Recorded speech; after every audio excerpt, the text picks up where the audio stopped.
Hello everyone, this is Govind sir. Welcome back to continuation of Systems of Particles and Rotational Motion chapter.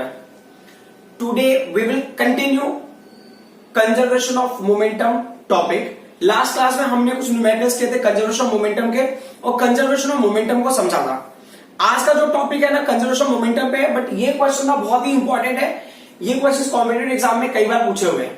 उस point of view से ये question बहुत ज्यादा important हो जाते हैं और इनका जो ट्रिक है ना थोड़ा सा डिफरेंट है इन कंपेयर टू जो हमने अब तक किया था. तो देखो कंजर्वेशन मोमेंटम में हमें बस ये बात याद रखनी है कि जो मोमेंटम बिफोर होगा और मोमेंटम एंगुलर मोमेंटम जो आफ्टर होगा सेम होगा और L1 का वैल्यू होगा I1 ओमेगा 1 और L2 का वैल्यू होगा I2 ओमेगा 2 एंड जो I का वैल्यू होगा वो अकॉर्डिंगली पुट करेंगे, ओमेगा का वैल्यू हम अकॉर्डिंगली पुट करेंगे. ठीक है. क्वेश्चन में क्या दिया इन्होंने, what will be the duration of a day if the earth suddenly shrinks to 1/64 of its original volume, mass remaining the same, what will be the duration of the day. मतलब क्या होगा कि पहले, इसका मतलब होगा पहले डे हमें कंसीडर करना पड़ेगा. तो पहले जो डे का वैल्यू होगा उसको आप क्या ले लो, 24 आवर ले लो. पहले डे कितना है 24 आवर्स. अब बोले what is the duration of day, एक क्वेश्चन मार्क है. अब इन्होंने हिंट दिया है if the earth suddenly shrinks. देखो क्या होता है कि अगर मुझे ना मोमेंट ऑफ इनर्शिया अगर अर्थ का लेना है तो मुझे ना उसका रेडियस पता होना चाहिए, क्योंकि ना मैं I1 की जगह पे क्या पुट करूंगा, व्हाट विल आई पुट, मैं यहां पे पुट कर सकता हूं 2/5 मास ऑफ अर्थ लूंगा जो उसका रेडियस होगा ना R1 स्क्वायर लिख सकता हूं मैं यहां पे. और क्या करना, टाइम से डिवाइड करना, तो ओमेगा 1 की जगह मैं क्या पुट कर सकता हूं 2 अपॉन कैपिटल T, मतलब 2 T1 लिख सकता हूं मैं, इक्वल टू ओमेगा 2 की जगह मैं क्या लिखूं, I2 की जगह क्या लिखूं 2/5 होगा mR2 स्क्वायर हो जाएगा और ओमेगा 2 की जगह हम क्या लिखेंगे 2 अपॉन T2 लिखेंगे. बराबर. तो उसके बेसिस हम सॉल्व कर सकते हैं. तो क्या हमारे क्वेश्चन है R का वैल्यू निकालना है. R का वैल्यू कैसे निकालोगे, if earth suddenly shrinks to 1/64 of its original volume, मतलब जो नया अर्थ है, जो नया वॉल्यूम है, मतलब नया वॉल्यूम होगा V2. जो V2 वॉल्यूम है वो क्या हो गया 1/64 टाइम्स होगा किसका, ओरिजिनल वॉल्यूम का. मतलब पहले जो वॉल्यूम रहा होगा उसका क्या होगा 1/64 टाइम्स होगा, मतलब वो कॉन्ट्रैक्ट श्रिंक हो गया. किसी भी रीजन से हो गया रहेगा, आपको उतने डिटेल में जाने की जरूरत नहीं है. Because of some reason earth will shrink, earth shrink हो गया और उसका वॉल्यूम ऐसा हो गया. तो हमने क्या लिखा यहां पे V2 1/64 आया. चलो ठीक है, एक काम करो V2 की वैल्यू. अब ना अर्थ है ना स्फेरिकल इन शेप, तो स्फीयर का क्या होता है वॉल्यूम, स्फीयर का वॉल्यूम होता है 4/3, एक होगा पाई R2 क्यूब हो जाएगा ये, इक्वल टू 1/64 होगा ये. V1 का वैल्यू क्या हो गया, वो हो गया 4/3, ये हो गया पाई, इट्स व्हाट R1 क्यूब. तो 4/3 पाई कैंसिल हो जाएगा. अब ना क्यूब रूट ले लो, तो क्यूब रूट लोगे तो क्या होगा ये R2 हो जाएगा, है ना. 64 का क्यूब रूट मतलब 4 इंटू 4 16 इंटू 4 64, मतलब ये क्या होगा 1/4 होगा. 64 का क्यूब रूट 1/4, R1 क्यूब का क्यूब रूट R1 हो गया, मतलब हमको क्या मिल गया R2 की वैल्यू मिल गई. बराबर. अब जो रूल है, मतलब R1 की वैल्यू को हमने R1 ही रहने देते हैं और R2 की वैल्यू को हमने क्या लिख लिया R1/4 लिख लिया. तो एटलीस्ट हमको ना R1 और R2 का रिलेशन मिल गया. बराबर. T1 की वैल्यू हमको पता है. तो अब हम ना रूल के हिसाब से सॉल्व करते हैं. तो हम क्या बताएंगे कि angular momentum before shrinking and after shrinking. So ये क्या हो गया I1 हो गया ओमेगा 1 हो गया, इक्वल टू ये क्या होगा I2 हो गया ओमेगा 2 हो गया. अर्थ है तो मोमेंट ऑफ इनर्शिया का 2 हो गया, 2/5 m हो गया, मास वही रहेगा, रेडियस क्या होगा R1 स्क्वायर. ओमेगा 1 का वैल्यू क्या होगा 2 upon T1, equal to I2 का वैल्यू क्या होगा ये 2/5 हो गया, मास m हो गया, जो रेडियस का वैल्यू हो गया R2 स्क्वायर, इंटू क्या हो गया ये 2 अपॉन T2 हो गया. ये 2 कैंसिल हो गया, ये 2/5 ये m हो गया. बराबर. ये क्या हो गया R1 स्क्वायर अपॉन T1 हो गया और ये वैल्यू क्या हो जाएगा R2 स्क्वायर अपॉन T2 हो गया. ठीक है. आपको निकालना है T2 का वैल्यू, तो T2 इज इक्वल टू क्या हो जाएगा, ये हो जाएगा R2 square upon R1 square. ठीक है. इनटू क्या होगा T1 हो गया. अभी वैल्यू देख लेते हैं. तो R2 का वैल्यू क्या होगा, R2 का वैल्यू आप देख सकते हो ना, R2 का वैल्यू क्या मिला आपको R1/4 मिला. अपन क्या लिखेंगे R1/4 इंटू R1/4 अपॉन एक होगा R1 स्क्वायर हो गया, इंटू क्या होगा T1 हो गया. R1 इसको कैंसिल होगा, ये R1 इसको कैंसिल होगा, तो क्या वैल्यू मिला अपने को, अपने होगा T1 बाय क्या मिला 4 मिला. 4 मिला मतलब 16 मिला ना, 4 इंटू 4 16 हो गया. ठीक है. तो T1 की वैल्यू 24 हो गई. और ये कितना 16 हो गया। तो 8 3 जा एंड 8 2 जा, कितना होगा 3/2, मतलब क्या होगा 1.5 आवर। मतलब 1 डे जो होगा ना वो कितने देर का होगा, 1.5 आवर्स का होगा। जो 24 आवर्स के लिए होगा 1.5 आवर्स का होगा डे, मतलब सिर्फ 45 मिनट्स का डे होगा, 45 मिनट्स का नाइट होगा। Got it. अगर ऐसा होता है तो ये हाइपोथेटिकल सिचुएशंस है, कहीं पे ऐसा जैसे स्टार्स वगैरह या कोलैप्स हो जाते हैं कभी कभी, तो हो सकता है ऐसा सिनेरियो वहां पे मिलता होगा, क्योंकि उनके भी डे और नाइट होते होंगे। करेक्ट। सो अब हम आ जाते हैं नेक्स्ट क्वेश्चन पे। सो जो नेक्स्ट क्वेश्चन है, सो अगर आप देखोगे नेक्स्ट क्वेश्चन में थोड़ा सा डिफरेंस है, क्योंकि वो क्वेश्चन उस टाइप का पैटर्न हमने अब तक डिस्कस नहीं किया था। ये चीजें तो वैसे ही जैसा हमने डिस्कस किया है, लेकिन थोड़ा सा इसमें एडिशन है, उस पॉइंट को हमने कंसिडर नहीं किया था। तो क्या था क्वेश्चन में कि maximum and minimum distances of a comet from the sun are 1.4 into 10 to 12 metre and 7 into 10 to 10 metre if its linear velocity. मतलब देखो क्या होता है ना, सन है, ये केपलर्स लॉ का क्या स्टोरी है, केपलर्स लॉ का स्टोरी होता है कि जो ऑब्जेक्ट यहां पे समझो ना, ये प्लैनेट यहां पे ना ये ऐसे है, तो एक टाइम पे क्या होगा, इट कैन गो अवे, और यहां पे क्लोजर है ना, वन साइड में can be closer, one side में कैन बी अवे। सो एक जो क्लोजर का डिस्टेंस है अवे का, तो जब ये ना क्लोजर होगा तब उसका लीनियर वेलोसिटी अलग होगा, जब ये अवे होगा तब उसका लीनियर वेलोसिटी अलग होगा। लीनियर वेलोसिटी कैसे पता चला, क्योंकि इन्होंने मीटर पर सेकंड बोला है, बराबर। तो अब क्या बोल रहे हैं, मैक्सिमम मिनिमम डिस्टेंस। चलो मैक्सिमम डिस्टेंस को मैंने r1 ले लिया, मैक्सिमम डिस्टेंस को आप टेकन r1, वैल्यू कितना होगा 1.4 into 10⁻12 मीटर, और जो मिनिमम डिस्टेंस होगा वो क्या होगा r2 हो गया, उसकी वैल्यू कितनी होगी 7 into 10⁻10 मीटर। क्वेश्चन में क्या दिया है, what is the velocity of the farthest position. Farthest position आप देखो यहां पे, ये क्या है, ये ना मैक्सिमम, ये फारदेस्ट पोजीशन है, ये फारदेस्ट पोजीशन, मतलब what is the velocity of farthest position, मतलब v1 की वैल्यू निकाली है, कब निकाली, अच्छा sorry, its velocity nearest to sun is 6 into 10⁻4 metre per second. मतलब नियर वाला ये पॉइंट है ना, 2 वाला पॉइंट नियर है, तो v2 का वैल्यू क्या है 6 into 10⁻4 मीटर पर सेकेंड। जो मतलब ना नियर वन है उसका स्पीड अलग है, मतलब जो फार वन है उसका भी स्पीड अलग ही होगा। सो बट नियर वन का speed is what 6 into 10⁻4। Near one क्या होगा, हमने r2 को नियर लिया, तो उसके लिए v2 का वैल्यू दिया, इसका मतलब अब हमें क्या निकालना है, v1 की वैल्यू निकालनी है। तो देखो क्या होता है, सर्कुलर मोशन में ये क्लोजर है, ये अवे है, कोई फर्क नहीं पड़ता, उसका एंगुलर मोमेंटम क्या रहेगा, कंजर्व रहेगा, मतलब L1 और L2 की वैल्यू क्या रहेगी, सेम रहेगी। तो ये क्या हो गया I1 ω1 लिखेंगे हम इसको, ठीक है। जो दूसरी वैल्यू उसको क्या लिखेंगे हम, I2 ω2 लिखेंगे। अब ये क्या हो गया कि ये जो ऑब्जेक्ट है ना कॉमेट, मतलब ये ऑब्जेक्ट ही हो गया ना कॉमेट, मतलब it will act as a point size object, इसका मास और ये डिस्टेंस, तो मान लो उसका मास का वैल्यू ना m होगा, मतलब मास का वैल्यू m ले लिया, स्मॉल m, जो रेडियस की वैल्यू हो गई कैपिटल R1 हो गया, कैपिटल M भी ले सकते हो, कोई इशू नहीं है, capital M R1, capital M, क्योंकि देखो वो एक पार्टिकल की तरह काम करेगा ना, सन के कंपेयर में अगर सन अगर कंसीडर करो तो earth will act as a particle, understood. Sun जब अर्थ को अपनी तरफ, सन अपनी जगह से अर्थ को देखता होगा तो अर्थ उसको एक पार्टिकल की तरह नजर आता होगा, तो earth is revolving around sun, मतलब अर्थ कैसा होगा, इट्स अ पार्टिकल।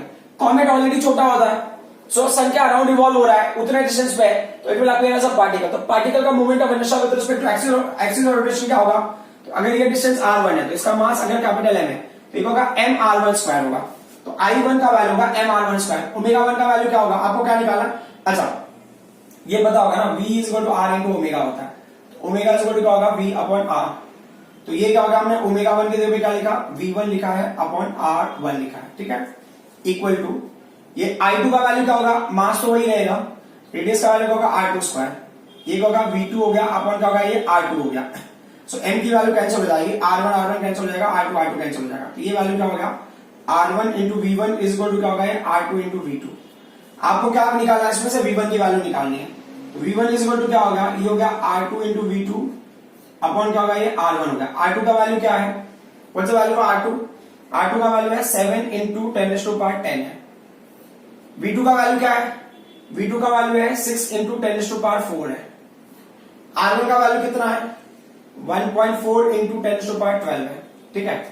अब क्या करना है, ये 10⁻10 को इसको कैंसिल करोगे तो यहाँ पे 100 बचेगा, बराबर ना, ये 7 हो गया, नीचे क्या होगा 1400 होगा, एक हिसाब से ध्यान से देखो तो ऊपर कितना होगा 6 into 10⁻14, ये 7 क्या होगा 2 जा, ये 200 होगा।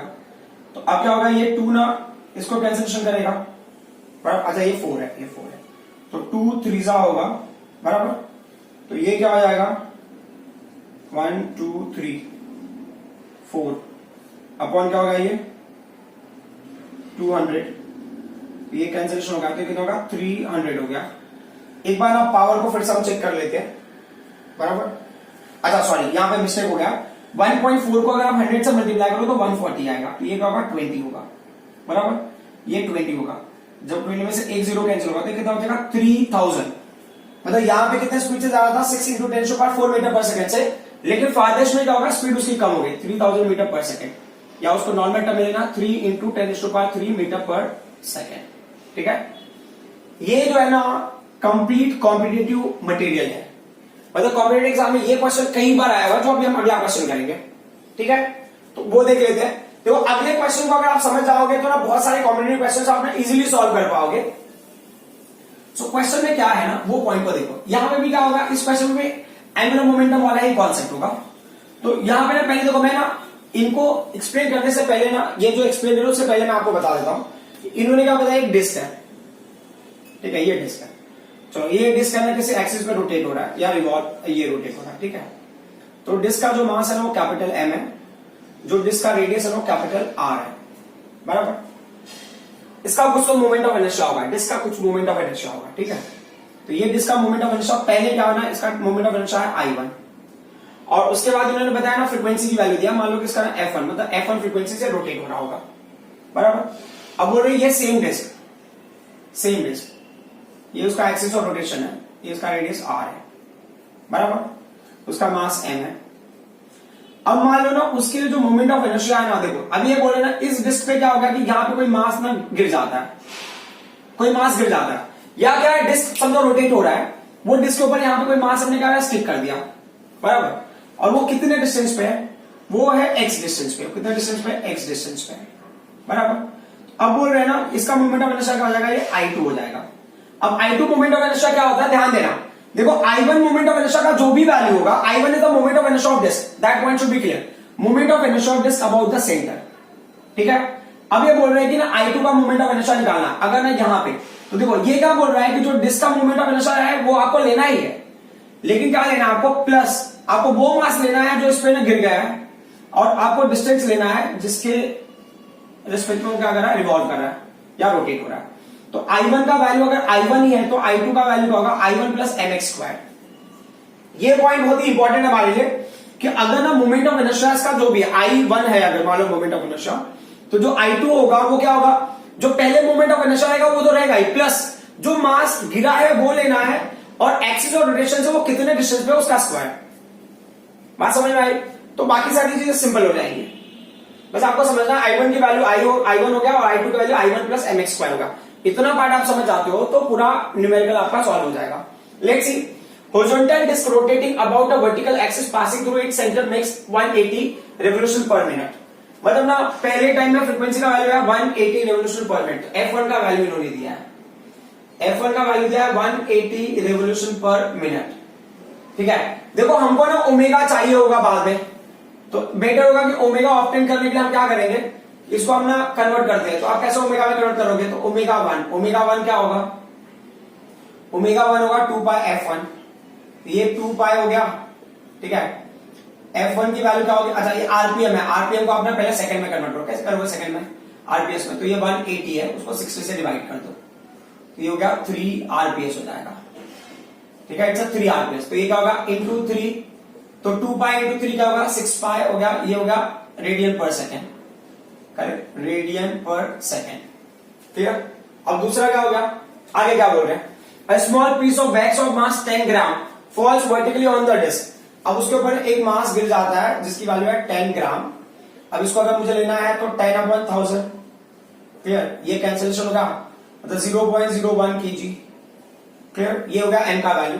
कहां पे गिर जाता है, falls vertically on a disc and adheres to it at a distance of 8 centimetre, और ना क्या होगा 1 सेंटीमीटर में फिक्स हो गया, मतलब वो x हो गया, एक्सिस और रोटेशन से 8 सेंटीमीटर, तो 8 सेंटीमीटर को अपन मीटर में लेंगे तो 8 इंटू क्या होगा 10⁻⁻² मीटर होगा ये। ठीक है, फिर क्या दिया फ्रॉम, अच्छा हम ना क्यों मीटर में कन्वर्ट कर रहे हैं, क्योंकि यहाँ पे डिस्टेंस एक ही बार मिल चुका है, रेशियो टाइप में नहीं, मतलब बाकी चीजें रेशियो में हो सकती है, बट डिस्टेंस क्या होगा, मीटर में लेना पड़ेगा। आगे क्या दिया इन्होंने, from its axis if the frequency is thus reduced to 150 RPM, मतलब अब जो नया फ्रीक्वेंसी है उसकी वैल्यू हो गई 150 आरपीएम होगा, 150 आरपीएम। ठीक है, तो ये क्या होगा 150 हो गया डिवाइड बाय 60 हो गया, तो ये क्या होगा 2 3 2 एंड 3 5 एक्चुअल में ये क्या होगा 2.5 हो गया, 2.5 आरपीएस। अभी क्या देगा आपको ओमेगा 2 का वैल्यू क्या है 2 पाई f2, तो ये 2 पाई हो गया, f2 का वैल्यू क्या होगा 2.5 है, एक्चुअल में ये वैल्यू हो गई 5 पाई रेडियन पर सेकेंड। ठीक है, आपको ओमेगा 1 ओमेगा 2 मिल गया।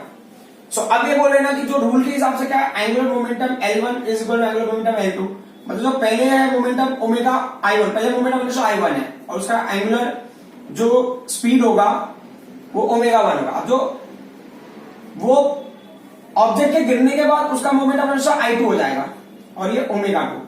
I1 का वैल्यू I1 ही रहेगा, ओमेगा 1 का वैल्यू हमने क्या मिलेगा, ओमेगा 1 का वैल्यू मिलेगा 6 पाई। ठीक है, अब I2 का वैल्यू क्या होगा, I2 का वैल्यू देखो ना, यहां पे मैंने बताया ना I2 का वैल्यू होगा जो पहले मोमेंट ऑफ इनर्शिया था जिसका वो लेना है, फिर जो मास गिरा है ना वो लेना आपको। ठीक है, या इसको भी ओमेगा 1 टर्म में रखो, वैल्यूज हम आगे पुट कर लेंगे। जो मास उसके ऊपर फॉल हुआ है वो लेना है, कौन सा मास, ये स्मॉल m, कितने डिस्टेंस पे फॉल हुआ, एक्स के डिस्टेंस से x के डिस्टेंस पे, तो mx स्क्वायर हो गया। ठीक है, इनटू क्या होगा ये ओमेगा 2। अभी वैल्यूज पुट कर लेते हैं, तो I1 विल रिमेन I1 पर omega 1 is what 6 pi is equal to, यहां पे वापस से I1 will remain I1 plus m की वैल्यू क्या है 0.01 है, x का वैल्यू क्या है 8 इंटू 10⁻² है ना, 8 इंटू 10⁻², देन क्या है 8 into 10⁻²। What's the value for omega 2, ये है 5 पाई, तो पाई और पाई का वैल्यू कैंसिल हो गया। ठीक है, अब क्या हो गया, हमने ये I1 लिखा है, ये क्या है 6I1 हो गया, बराबर, एक हिसाब से देखो तो 6I1 हो गया, फिर से very carefully this what 6I1।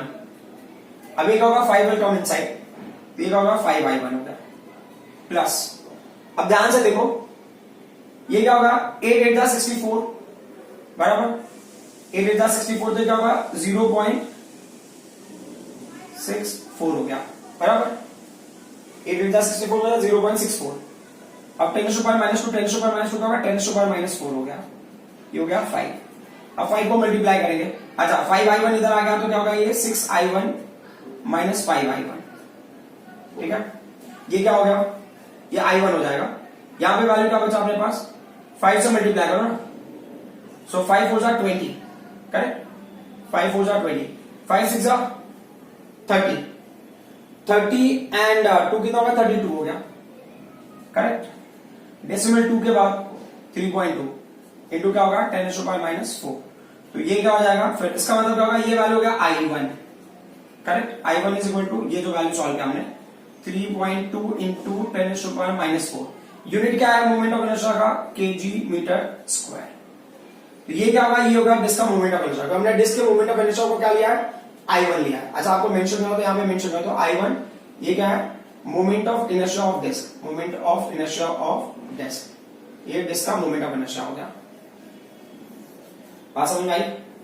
सो ये चीजें ना बहुत सिंपल है, बट क्या है कि आपको ना प्रैक्टिस की रिक्वायरमेंट है, more you practice more you understand. So I hope whatever I explain up till now you people understood. Thank you very much.